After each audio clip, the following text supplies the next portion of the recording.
بسم اللہ الرحمن الرحیم۔ السلام علیکم دوستو، آپ دیکھ رہے ہیں اعجازی برادرز چینل۔ امید ہے آپ سب خیریت سے ہوں گے۔ حضرت صہیب رضی اللہ تعالی عنہ سے روایت ہے کہ رسول اللہ صلی اللہ علیہ وسلم نے فرمایا، تم سے پہلے ایک بادشاہ تھا جس کے پاس ایک جادوگر تھا۔ وہ جادوگر جب بوڑھا ہو گیا تو اس نے بادشاہ سے کہا کہ میں اب بوڑھا ہو گیا ہوں، تو آپ میرے ساتھ ایک لڑکے کو بھیج دیں تاکہ میں اسے جادو سکھا دوں۔ تو بادشاہ نے ایک لڑکے کو جادوگر کے پاس بھیجا۔ جب وہ لڑکا چلا تو اس کے راستے میں ایک راہب تھا، تو وہ لڑکا اس راہب کے پاس بیٹھا اور اس کی باتیں سننے لگا جو اسے پسند بھی آئیں۔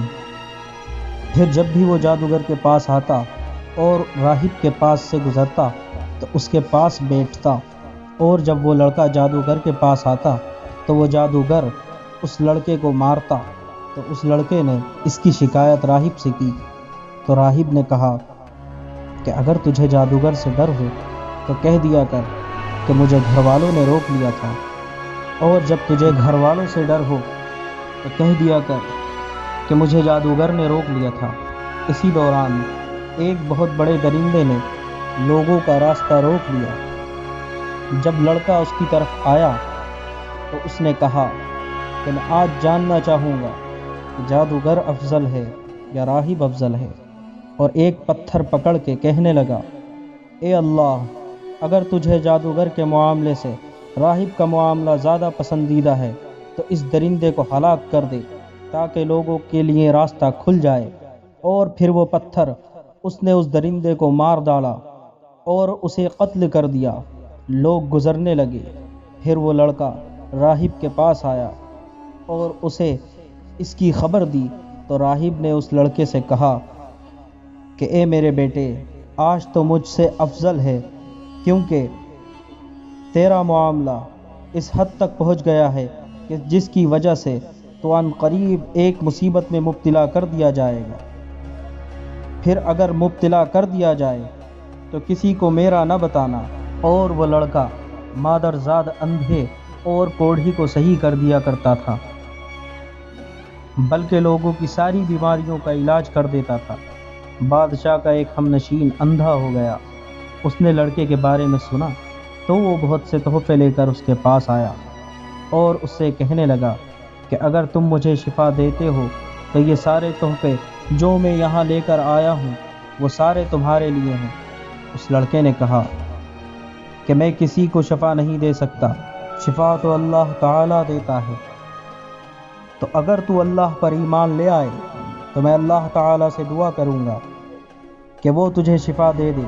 پھر وہ اللہ پر ایمان لے آیا، اللہ تعالیٰ نے اسے شفا عطا فرمائی۔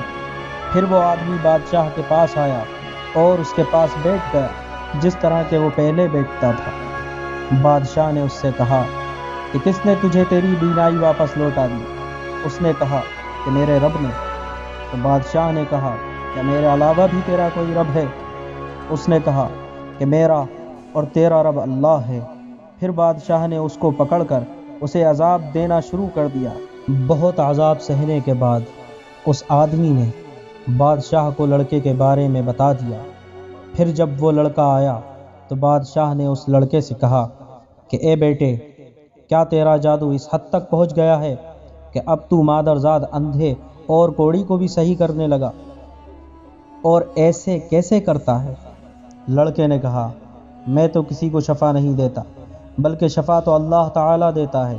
بادشاہ نے اسے پکڑ کر عذاب دیا، یہاں تک کہ اس نے راہب کے بارے میں بادشاہ کو بتا دیا۔ راہب آیا تو اس سے کہا گیا کہ تو اپنے مذہب سے پھر جا، تو راہب نے انکار کر دیا۔ پھر بادشاہ نے ایک آرا منگوایا اور اس راہب کے سر پر رکھ کر اس کا سر چیر کر اس کے 2 ٹکڑے کر دیے۔ پھر بادشاہ کے ہم نشین کو لایا گیا اور اس سے بھی کہا گیا کہ تو اپنے مذہب سے پھر جا اور بادشاہ کو اپنا خدا مانگ لے۔ اس نے بھی انکار کر دیا۔ پھر اس کے سر پر بھی آرا رکھ کر اس کے بھی بیچ میں سے 2 ٹکڑے کر دیے گئے۔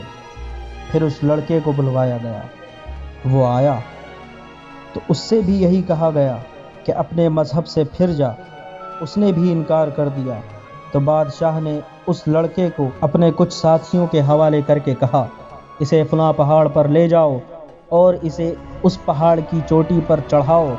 اگر یہ اپنے مذہب سے پھر جائے تو اسے چھوڑ دینا، اور اگر انکار کر دے تو اسے پہاڑ کی چوٹی سے نیچے پھینک دینا۔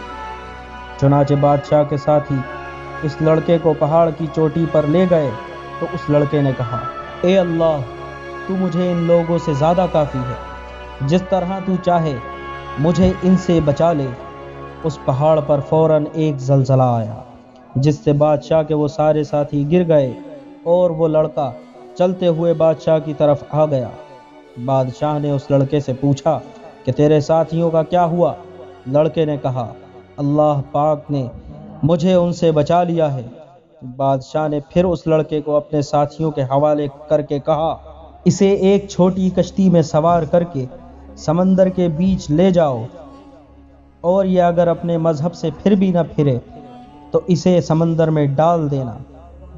ساتھی اس لڑکے کو لے گئے تو اس لڑکے نے کہا، اے اللہ، جس طرح چاہے مجھے ان سے بچا لے۔ پھر وہ کشتی بادشاہ کے ان ساتھیوں سمیت الٹ گئی، اور وہ سارے کے سارے غرق ہو گئے، اور وہ لڑکا چلتے ہوئے بادشاہ کی طرف آ گیا۔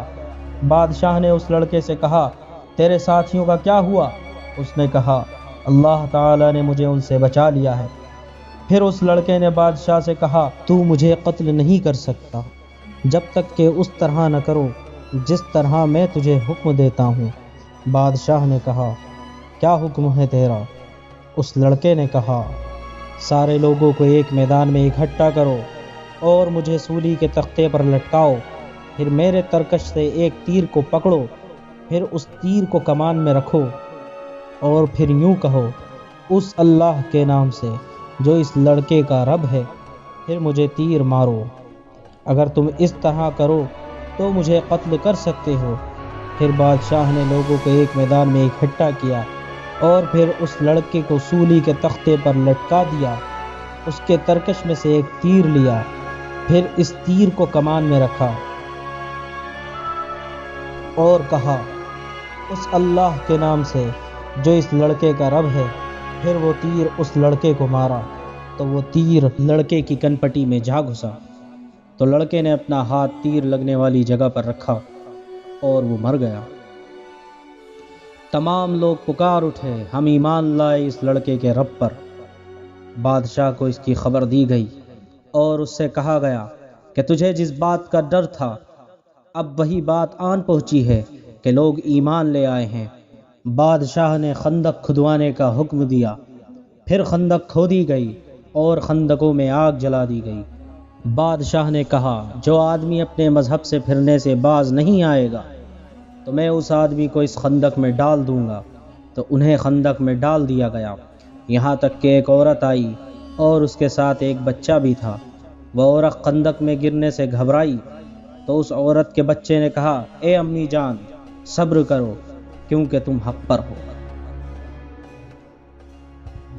اس واقعے سے ہمیں معلوم ہوا کہ ایک ایمان والا سارے کفار کے لشکر سے بہتر ہوا کرتا ہے، اور اللہ تبارک و تعالی اسے سارے کفاروں سے لڑنے کی توفیق عطا فرماتا ہے اور اسے فتح بھی نصیب فرماتا ہے۔